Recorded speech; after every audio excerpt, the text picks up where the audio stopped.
Kasmujo mengaku tidak siap menghadapi gugatan soal ijazah Presiden ke-7 Republik Indonesia Joko Widodo.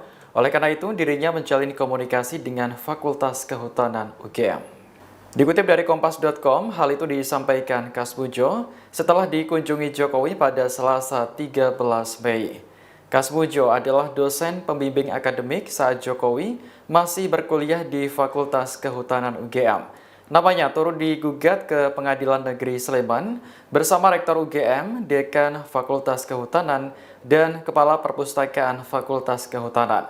Pihak yang menggugat adalah seorang advokat sekaligus pengamat sosial asal Makassar, Insinyur Komarudin. Kasmujo mengaku belum pernah menghadapi gugatan semacam ini.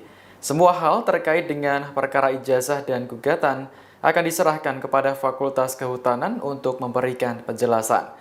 Sementara itu, UGM mengaku siap menghadapi gugatan perdata soal ijazah Jokowi. Sidang perdana dijadwalkan digelar di Pengadilan Negeri Sleman pada Kamis 22 Mei mendatang. UGM akan menanggapi gugatan tersebut dengan menyusun jawaban hukum dan bukti-bukti pembelaan. Download Tribun X sekarang, menghadirkan lokal menjadi Indonesia.